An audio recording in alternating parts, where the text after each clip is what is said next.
Le virage discret de l'Espagne vers le tremblement de terre géopolitique dont personne ne parle. Permettez-moi de vous ramener à une journée apparemment ordinaire à la fin du mois de mars de cette année, le 22 mars pour être exact.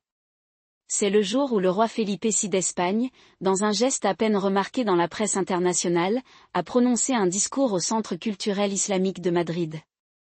En apparence, ce n'était qu'une autre subtilité diplomatique, le genre de geste symbolique que les monarques font tout le temps.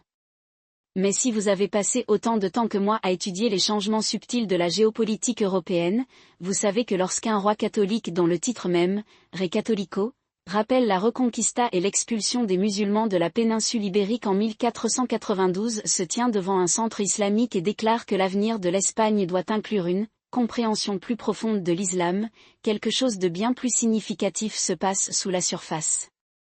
Je surveille les relations de l'Espagne avec le monde islamique depuis plus de 2 décennies, depuis que j'ai remarqué pour la première fois l'augmentation discrète mais constante des activités diplomatiques de Sich vers le Maghreb, le Golfe et même la Turquie.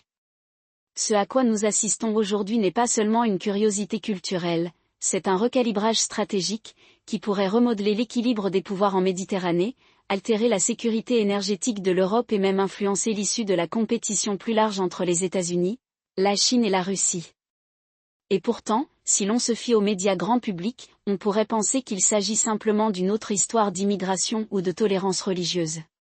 C'est le récit officiel. Et comme c'est le cas pourtant de récits officiels, ils ne sont pas seulement incomplets, ils sont délibérément trompeurs.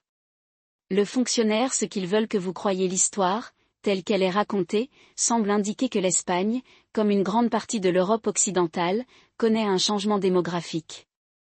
Au cours des 2 dernières décennies, sa population musulmane est passée d'environ 300 000 personnes au début des années 2000 à environ 2,5 millions aujourd'hui, soit environ 5% de la population.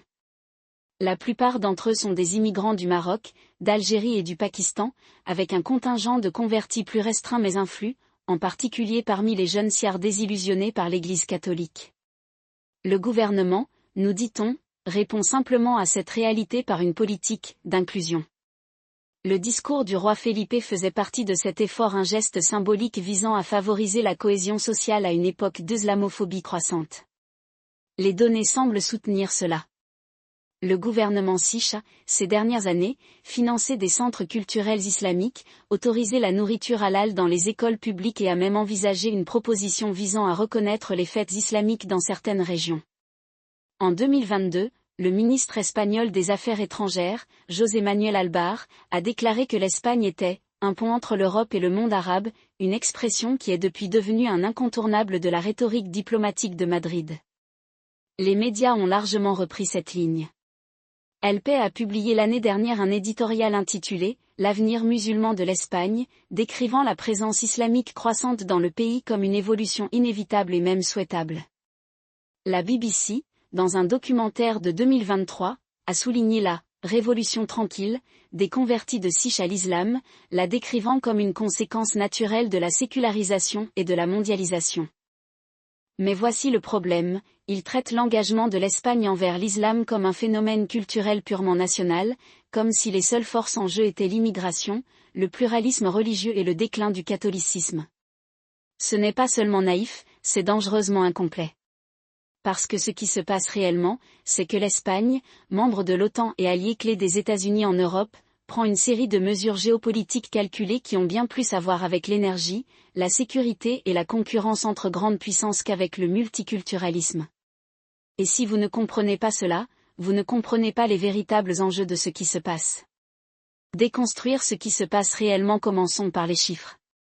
Le chiffre officiel de 2,5 millions de musulmans en Espagne est certainement sous-estimé. Le gouvernement Sich ne tient pas compte de la religion dans son recensement, c'est pourquoi les estimations s'appuient sur des enquêtes et des registres de fréquentation des mosquées. Les démographes indépendants avec lesquels j'ai parlé suggèrent que le nombre réel pourrait être plus proche de 3,5 millions, avec une croissance qui s'accélère en raison à la fois de l'immigration et des taux de natalité plus élevés parmi les familles musulmanes. Mais même si l'on prend le chiffre le plus bas, la tendance est que la population musulmane d'Espagne a augmenté de plus de 800% depuis 2000. Il ne s'agit pas seulement d'un changement démographique, c'est une transformation.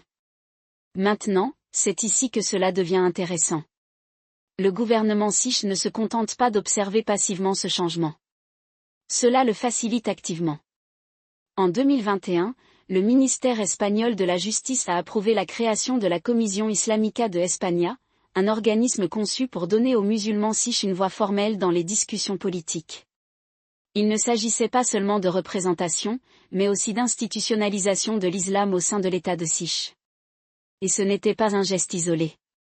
La même année, l'agence de renseignement espagnole, le CNI, a entamé une série de dialogues discrets avec les services de sécurité marocains et algériens pour gérer le flux de l'extrémisme islamiste. Le sous-texte ?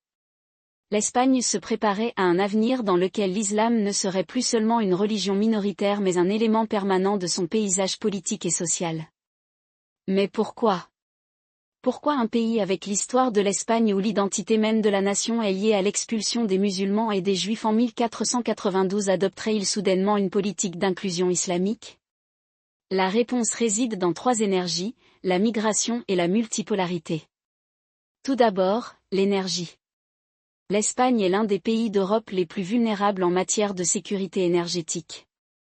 Contrairement à la France, qui possède l'énergie nucléaire, ou à l'Allemagne, qui possède un secteur des énergies renouvelables, l'Espagne est fortement dépendante du gaz importé.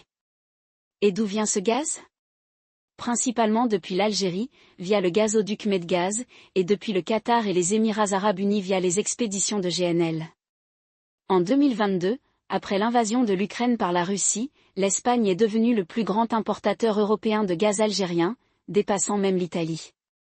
Cette dépendance donne à l'Algérie et par extension au monde islamique dans son ensemble un énorme levier sur Madrid. J'ai vu les briefings classifiés. Les diplomates de Siche ont été discrètement avertis que si l'Espagne n'améliore pas ses relations avec le monde musulman, l'Algérie pourrait fermer les robinets. Et ce n'est pas seulement une question de gaz. L'Espagne est également un point de transit clé pour les migrants nord-africains se dirigeant vers l'Europe. Le Maroc, qui contrôle le flux de migrants passant par les enclaves siches de Ceuta et Melilla, a clairement indiqué qu'il s'attend à ce que l'Espagne adopte une approche plus équilibrée, à l'égard du Sahara occidental, un territoire revendiqué par le Maroc mais que l'Espagne a historiquement soutenu pour son indépendance. En 2022, le roi du Maroc Mohamed VI a prononcé un discours dans lequel il a explicitement lié le respect de l'islam, de l'Espagne à la poursuite de la coopération en matière de migration. Le message était le suivant: si l'Espagne veut éviter une autre crise comme l'afflux de migrants à Ceuta en 2021, elle doit jouer le jeu. Ensuite, il y a l'angle géopolitique. L'Espagne est prise entre l'ordre déclinant mais toujours dominant dirigé par les États-Unis et le système multipolaire en plein essor dirigé par la Chine et la Russie. Les États-Unis considèrent l'Espagne comme un allié essentiel de l'OTAN, un rempart contre l'influence russe en Méditerranée et un acteur clé dans la lutte contre l'initiative chinoise la ceinture et la route. Mais les élites espagnoles en particulier dans les secteurs des affaires et de l'énergie voient les choses différemment. Ils regardent les États-Unis et y voient une superpuissance en déclin relatif, qui n'a pas tenu ses promesses à plusieurs reprises. Pendant ce temps, ils regardent la Chine et y voient un partenaire économique fiable, qui a investi des milliards dans les ports de Siche, les énergies renouvelables et les infrastructures. Et ils regardent le monde islamique en particulier les États du Golfe et y voient une source d'investissement, d'énergie et de couverture diplomatique. C'est là que la véritable histoire commence à émerger. L'Espagne ne se contente pas de tolérer l'islam, elle s'engage stratégiquement à ses côtés dans le cadre d'un effort plus large visant à couvrir ses paris dans un monde multipolaire. Et les États-Unis, qui ont longtemps tenu pour acquis la loyauté de l'Espagne, commencent seulement maintenant à prendre conscience de ce que cela signifie. La couverture géopolitique de l'Espagne contre le déclin américain. Pour comprendre le changement de l'Espagne, il faut prendre du recul et regarder la situation dans son ensemble. Le monde est en pleine transition d'un ordre unipolaire dans lequel les États-Unis étaient la seule superpuissance à un ordre multipolaire, où le pouvoir est réparti entre plusieurs acteurs majeurs. Il ne s'agit pas seulement d'une théorie académique, c'est la réalité vécue par les diplomates, les généraux et les PDG du monde entier. Et dans ce nouveau monde, des pays comme l'Espagne ne se contentent plus d'être de simples clients des États-Unis. Ils veulent des options. Ils veulent un effet de levier. Et ils sont prêts à prendre des mesures qui auraient été impensables il y a 10 ans pour y parvenir. Parlons d'abord des États-Unis. Pendant des décennies, l'Espagne a été un allié fiable des États-Unis. Il hébergeait des bases militaires américaines, participait aux missions de l'OTAN et suivait généralement la ligne de Washington. Mais ces relations se sont détériorées ces dernières années. Le retrait chaotique des États-Unis d'Afghanistan, leur incapacité à empêcher l'invasion de l'Ukraine par la Russie et leur politique étrangère de plus en plus erratique sous Trump et Biden ont amené les élites espagnoles à se demander si les États-Unis peuvent encore être considérés comme un partenaire stable. Pendant ce temps, les exigences des États-Unis davantage de dépenses militaires, davantage de confrontation avec la Russie, davantage d'hostilité à l'égard de la Chine sont considérées comme de plus en plus lourdes. Maintenant, comparez cela à la Chine. Depuis 2013, la Chine a investi plus de 12 milliards d'euros en Espagne, dont une grande partie dans des infrastructures critiques comme les ports et les énergies renouvelables. Les Chinois possèdent désormais des participations importantes dans les services publics, les télécommunications et même les clubs de football de Sich. Et contrairement aux États-Unis, qui exigent une conformité idéologique, la Chine propose une simple somme d'argent pour y accéder. Pas de cours sur les droits de l'homme, pas de pression pour choisir son camp dans les conflits entre grandes puissances. Juste des affaires. Et puis il y a la Russie. L'Espagne a historiquement entretenu des relations compliquées avec Moscou. Pendant la guerre froide, l'Espagne était fermement dans le camp occidental, mais elle a également maintenu une neutralité pragmatique sur de nombreuses questions. Aujourd'hui, ce pragmatisme est de retour. L'Espagne a refusé d'envoyer des armes lourdes en Ukraine, malgré la pression américaine. Elle a également approfondi ses liens énergétiques avec la Russie, en important plus de pétrole russe que tout autre pays de l'UE, à l'exception de l'Allemagne. Et tandis que l'Espagne soutient officiellement les sanctions de l'UE contre la Russie, ses milieux d'affaires ont discrètement fait pression contre les mesures qui nuiraient à Sichkomi. Mais c'est ici que l'islam entre en jeu. Le monde islamique, en particulier les États du Golfe, offrent à l'Espagne une troisième voie. Le Golfe est riche, stable et de plus en plus affirmé dans les affaires mondiales. L'Arabie Saoudite, les Émirats Arabes Unis et le Qatar ont tous réalisé des investissements majeurs en Espagne, de l'immobilier aux énergies renouvelables. Ils se sont également positionnés comme médiateurs dans les conflits, offrant à l'Espagne un moyen de dialoguer avec le monde musulman sans être perçu comme prenant parti dans la rivalité entre les États-Unis et la Chine. C'est la véritable raison de la soudaine curiosité de l'Espagne pour l'islam. Il ne s'agit pas de multiculturalisme.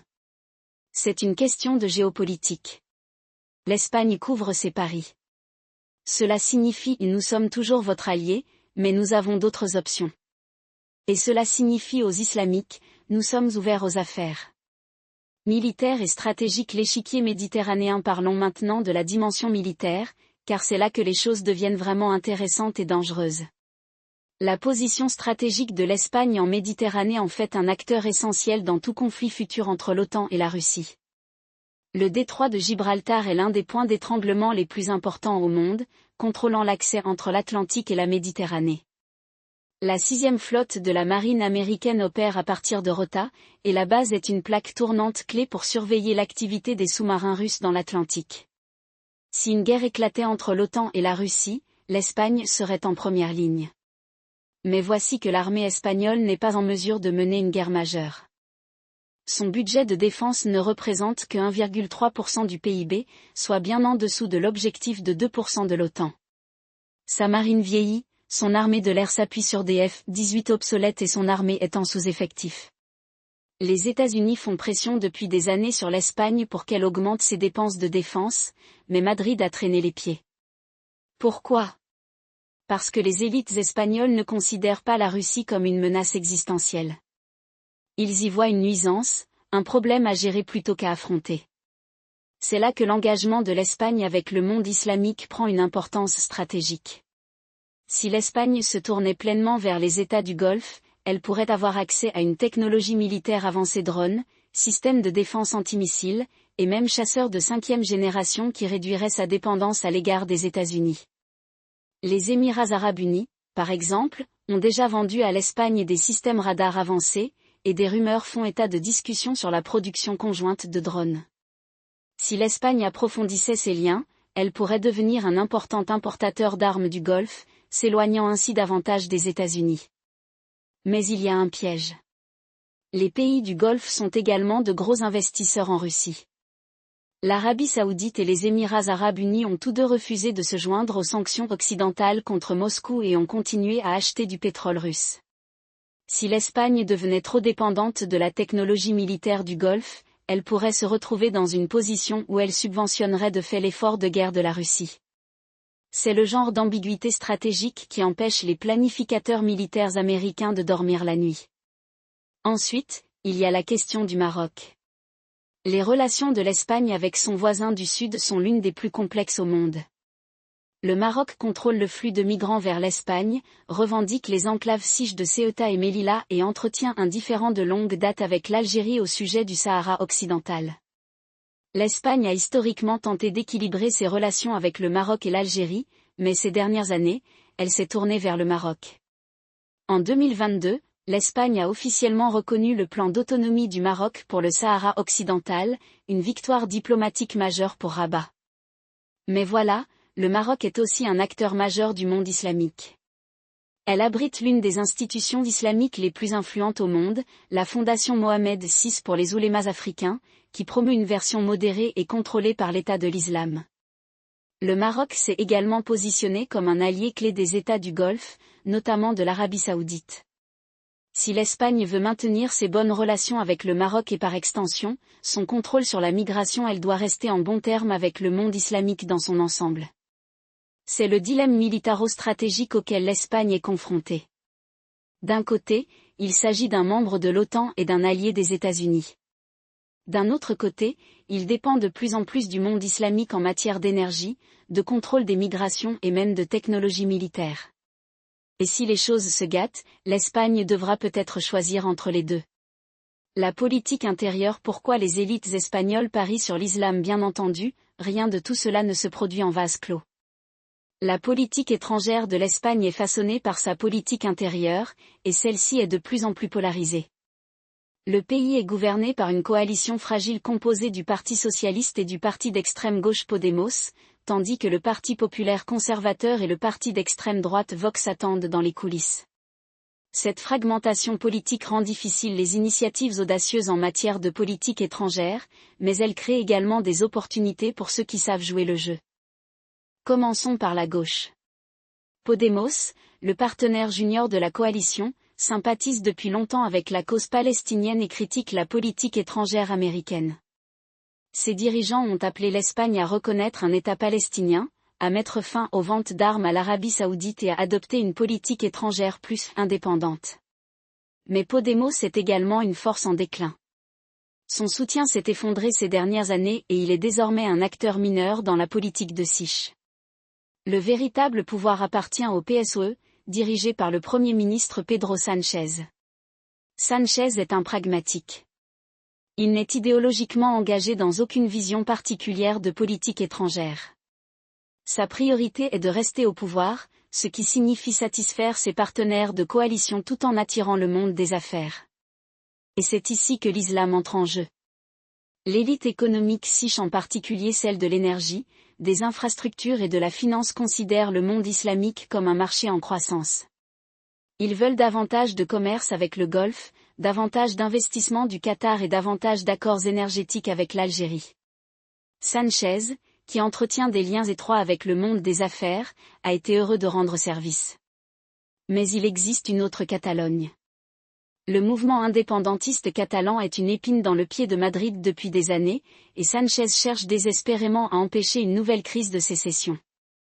Il y est parvenu notamment en cooptant les élites catalanes, dont beaucoup ont des liens d'affaires avec le monde islamique. Après tout, Barcelone abrite l'une des plus grandes communautés musulmanes d'Espagne et constitue également une plaque tournante majeure du commerce avec le Maghreb.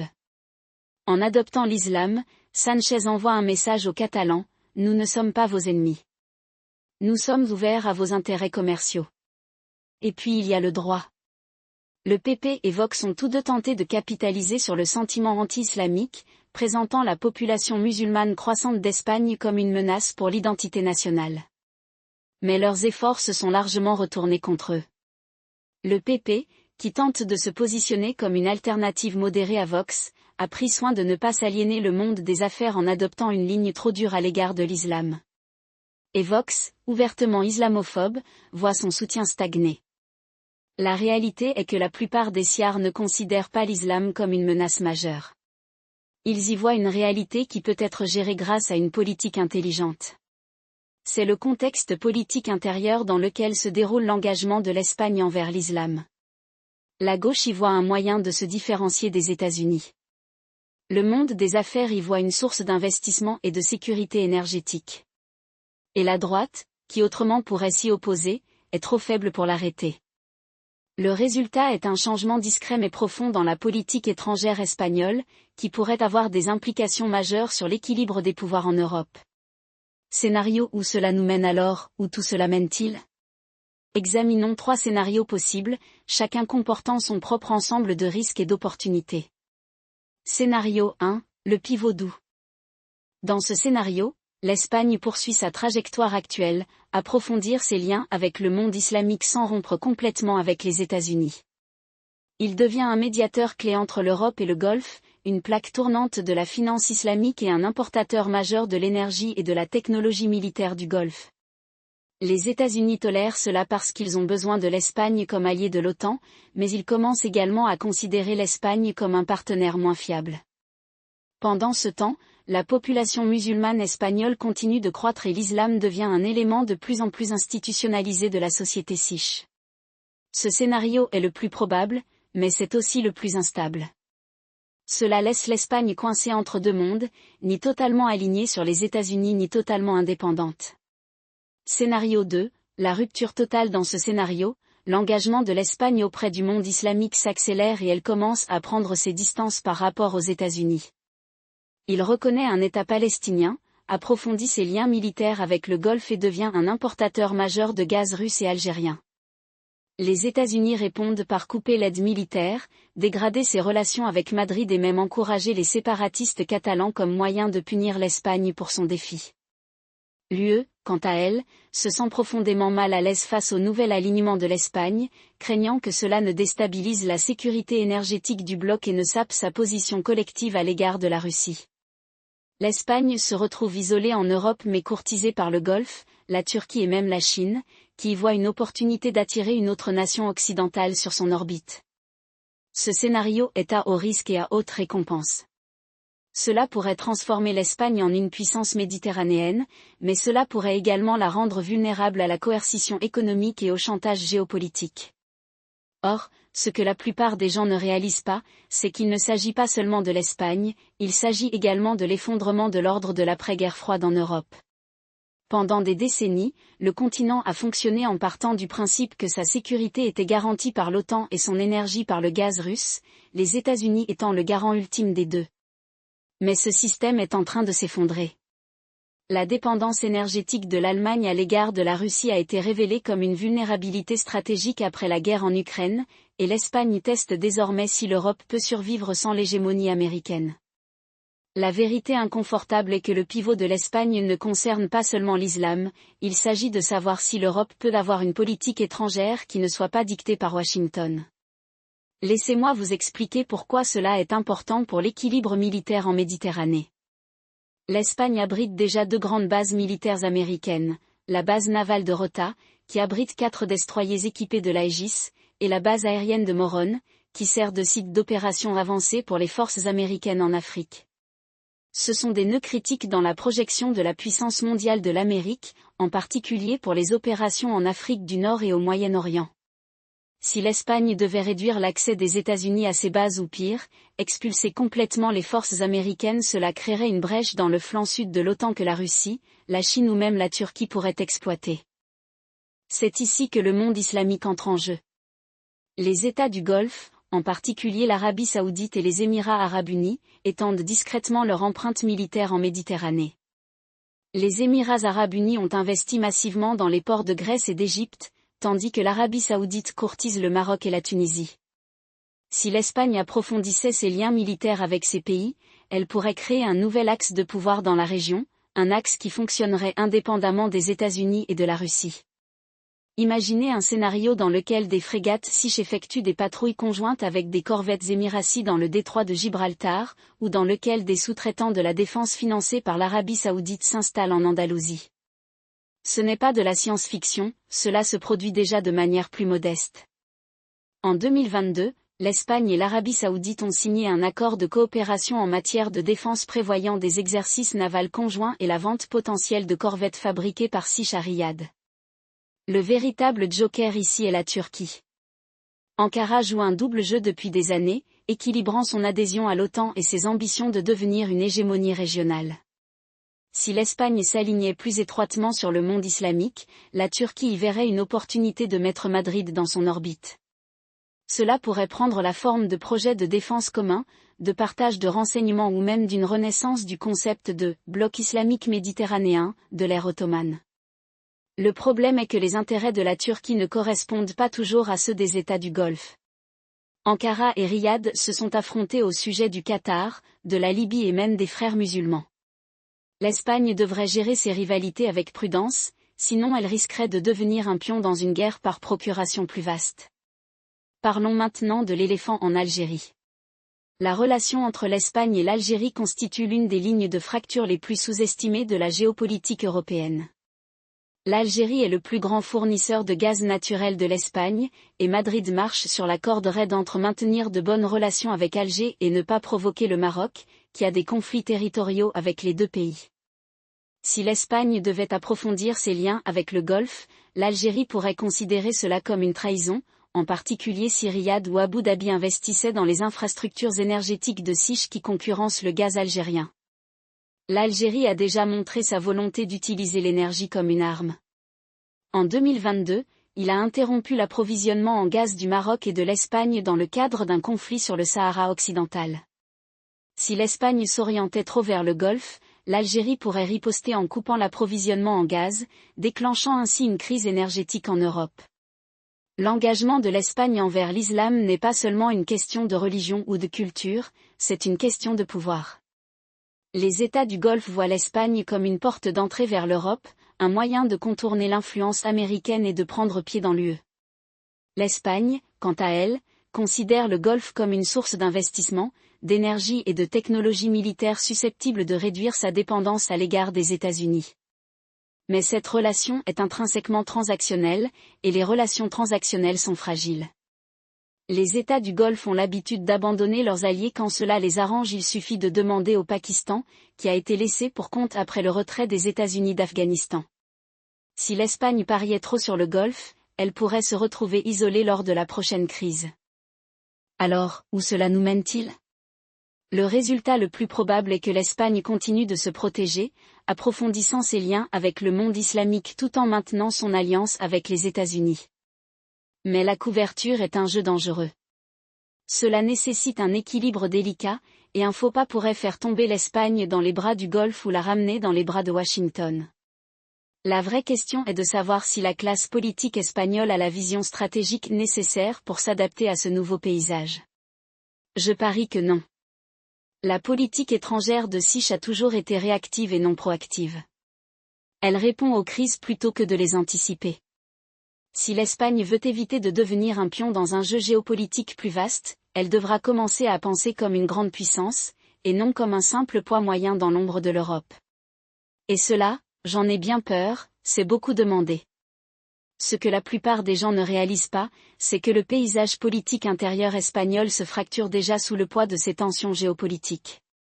La coalition au pouvoir, le PSOE de Pedro Sánchez et le parti d'extrême gauche Sumar a passé les 2 dernières années sur la corde raide entre les politiques sociales progressistes et les dures réalités de la dépendance énergétique et des alliances sécuritaires.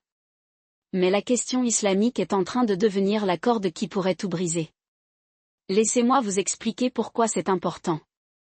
La gauche Sich est depuis longtemps divisée sur la manière de dialoguer avec le monde musulman. D'un côté, il y a les factions anti-impérialistes traditionnelles au sein de Sumar, qui voient les États du Golfe comme des monarchies oppressives et préféreraient que l'Espagne s'aligne sur les mouvements de solidarité post-coloniale pensés à l'Algérie, à l'Afrique du Sud ou même à l'Iran.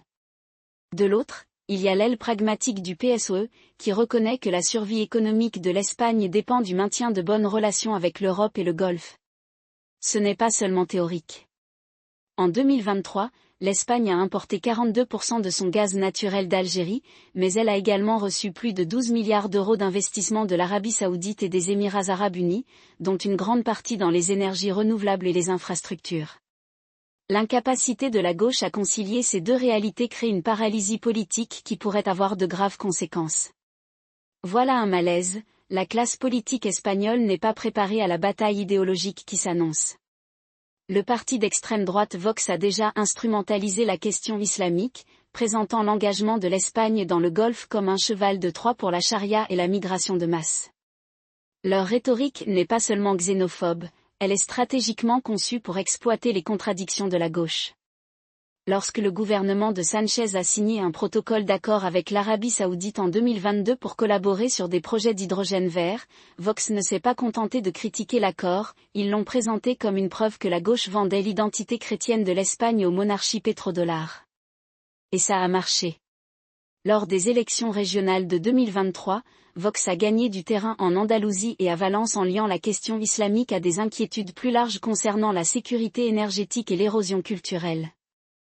Mais le véritable danger ne vient pas de Vox, c'est le Partido Popular de centre droit. Le PP a toujours été le parti de l'atlantisme, le parti qui a poussé l'Espagne à adhérer à l'OTAN en 1982 et qui a maintenu des liens étroits avec les États-Unis.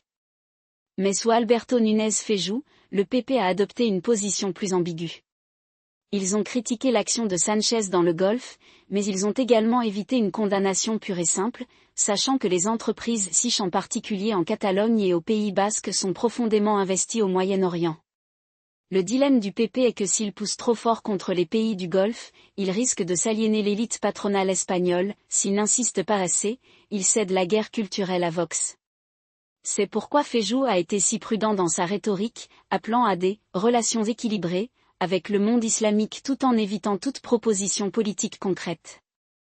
Il s'agit d'un cas classique de lâcheté politique déguisée en pragmatisme.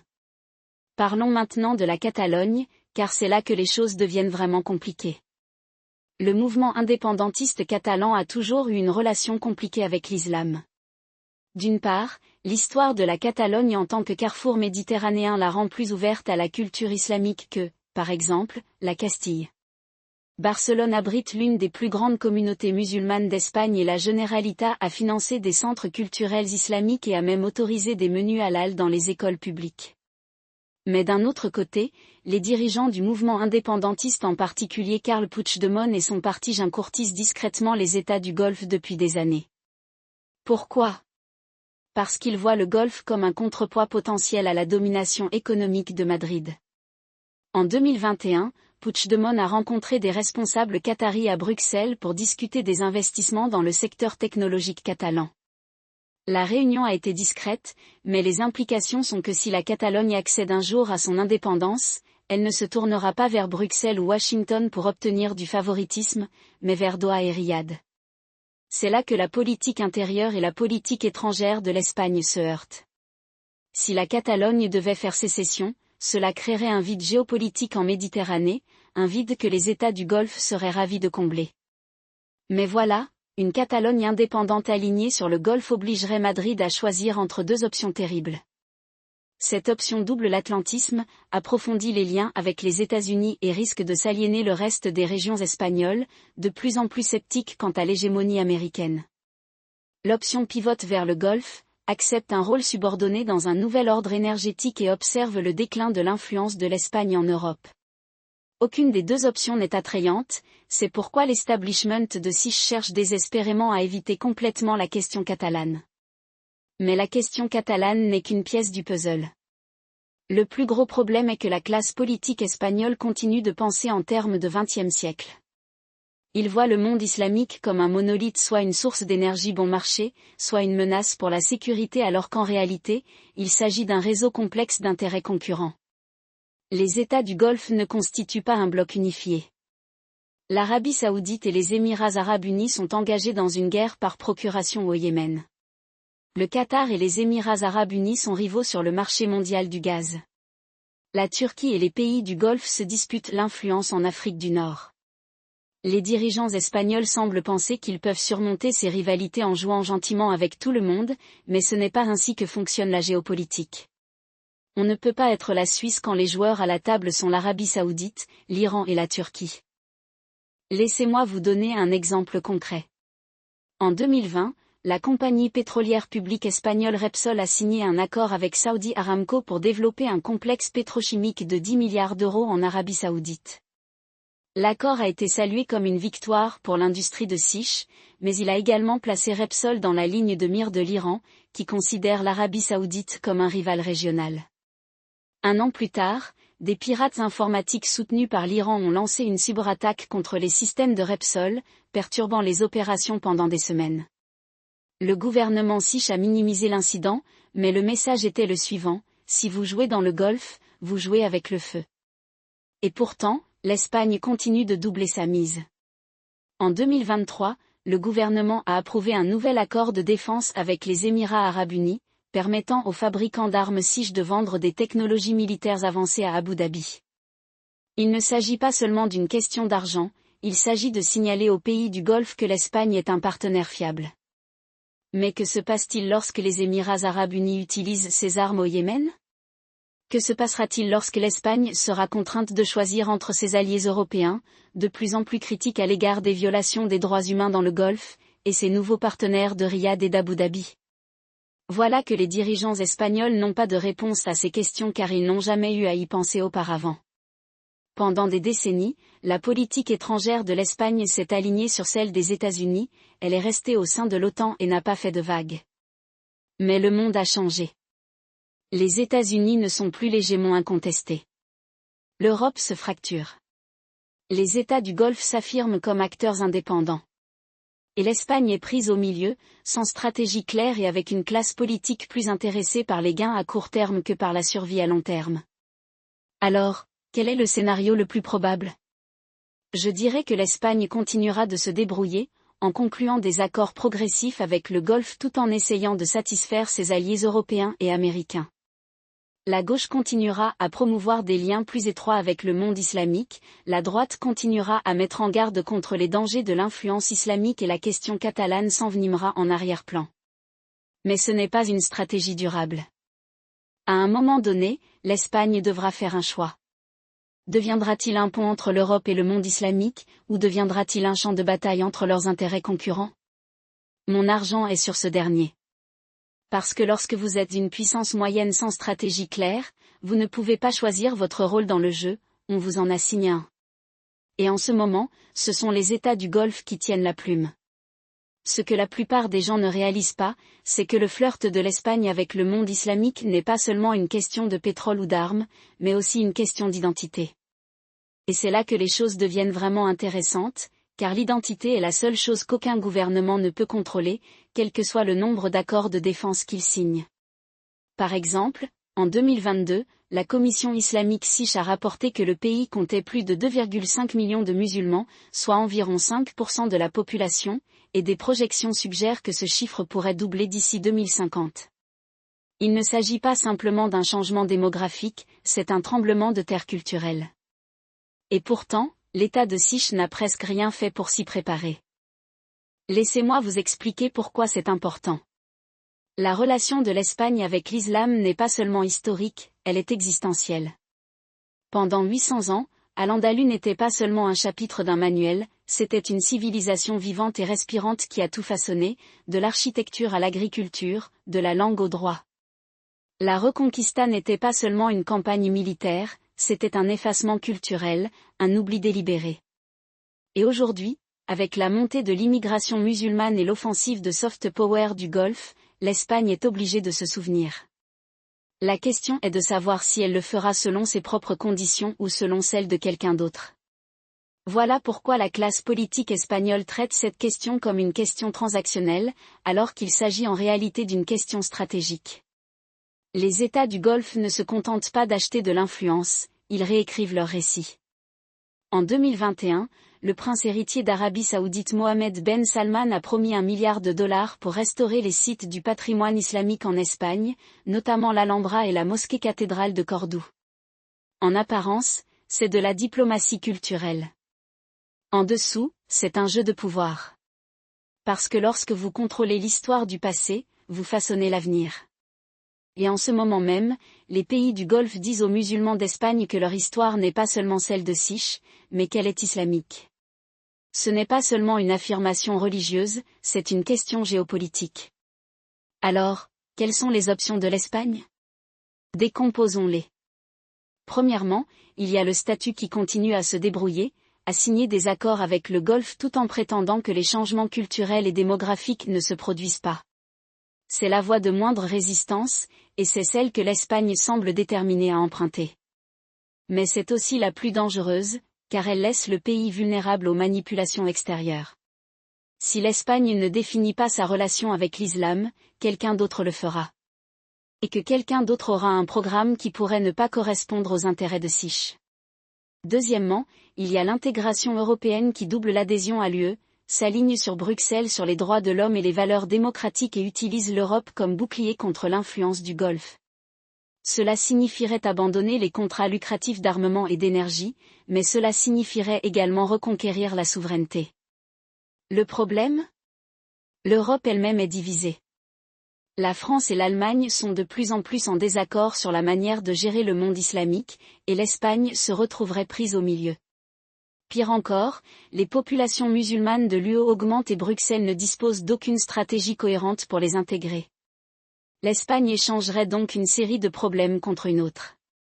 Troisièmement, il y a la position de pont de l'Espagne en tant que médiateur entre l'Europe et le monde islamique, en tirant parti de ses liens historiques avec les deux. Il s'agit de l'option la plus ambitieuse et celle qui pourrait rapporter le plus de dividendes. Mais cela nécessiterait un niveau de réflexion stratégique dont la classe politique espagnole n'a jamais fait preuve. Cela signifierait investir dans l'éducation en langue arabe, promouvoir le dialogue interreligieux et créer des liens économiques qui ne se limitent pas au pétrole et aux armes. Cela signifierait également affronter les propres démons de l'Espagne, son passé colonial en Afrique du Nord, son traitement réservé aux immigrés marocains, ses relations difficiles avec ses citoyens musulmans. C'est un défi de taille pour un pays qui n'arrive toujours pas à s'entendre sur le fait que la Catalogne soit ou non une nation. Voici qu'aucune de ces options n'est parfaite. Mais le pire choix est de ne rien faire. Et c'est exactement ce que fait l'Espagne. Le gouvernement est tellement concentré sur les gains à court terme, vendre des armes aux Émirats arabes unis, conclure des accords gaziers avec l'Algérie qu'il ignore les conséquences à long terme. Pendant ce temps, les États du Golfe jouent le jeu sur le long terme. Ils investissent dans des mosquées, financent des groupes de réflexion et entretiennent des relations avec les élites siches. Ils n'achètent pas seulement de l'influence, ils construisent une circonscription. Laissez-moi vous donner un exemple. En 2020, l'ambassadeur des Émirats arabes unis en Espagne, Issa Abdullah Ahmed Al-Oteba, a prononcé un discours à l'Institut Royal Elcano, le premier groupe de réflexion espagnol sur la politique étrangère. Il n'a pas seulement parlé de commerce, il a parlé de valeurs communes, de la nécessité pour l'Espagne et les pays du Golfe de travailler ensemble pour lutter contre l'extrémisme. C'était une masterclass en matière de soft power. Et ça a marché. En quelques mois, les politiciens de Siche, de gauche comme de droite, ont fait écho à ces arguments. C'est ainsi que fonctionne l'influence. Il ne s'agit pas de coercition, c'est une question de persuasion. Et à l'heure actuelle, les pays du Golfe persuadent l'Espagne que ses intérêts s'alignent sur les leurs. Mais le font-ils? Regardons les données. En 2022, l'Espagne a importé 42% de son gaz naturel d'Algérie, un pays de plus en plus aligné sur la Russie. Les Émirats arabes unis et l'Arabie saoudite approfondissent quant à eux leurs liens avec la Chine. L'Espagne échange donc une dépendance contre une autre. Et ce faisant, il s'aliène ses alliés européens. La France a déjà mis en garde l'Espagne contre une approche trop proche du Golfe, et l'Allemagne la surveille de près. Si l'Espagne continue de jouer sur les deux tableaux, elle risque de devenir un paria en Europe sans acquérir une réelle influence dans le monde islamique. Alors, où cela nous mène-t-il? Je dirais que l'Espagne est à la croisée des chemins et qu'elle ne s'en rend même pas compte. Les dirigeants du pays sont tellement concentrés sur les prochaines élections, le prochain marché d'armes, le prochain contrat gazier, qu'ils ne pensent pas à la prochaine génération. Et c'est une erreur. Parce que la prochaine génération de Siar sera plus musulmane, plus connectée au monde islamique et plus influencée par les récits du Golfe que toutes les précédentes. Si l'Espagne ne façonne pas ce récit, quelqu'un d'autre le fera. Voilà, dans 10 ans, l'Espagne sera soit un pont entre l'Europe et le monde islamique, soit un champ de bataille. Et pour le moment, les chances sont du côté de ce dernier. Parce que les pays du Golfe jouent aux échecs tandis que l'Espagne joue encore aux dames. Ils pensent en décennies, l'Espagne réfléchit en cycles électoraux. Et c'est une stratégie perdante. La question n'est pas de savoir si l'Espagne s'engagera aux côtés du monde islamique. C'est comment. Et en ce moment, tout va mal. C'est transactionnel, c'est à courte vue et cela laisse l'Espagne vulnérable. La seule façon d'y remédier est de commencer à réfléchir stratégiquement. Cela signifie investir dans l'éducation, dans la diplomatie culturelle, dans des liens économiques qui ne concernent pas seulement le pétrole et les armes. Cela signifie avoir une conversation sur ce que signifie être siche au XXIe siècle. Et cela implique de faire des choix difficiles, en matière d'alliance, de valeurs, d'identité. Parce que voici le problème, vous ne pouvez pas vous désinscrire. L'Espagne peut soit façonner son propre avenir, soit laisser les autres le façonner à sa place. Et pour l'instant, c'est cette dernière solution qui est appliquée. Ce n'est pas seulement une erreur, c'est une tragédie. Parce que l'Espagne a tout ce qu'il faut pour être un leader du XXIe siècle. Il faut juste avoir le courage de l'utiliser.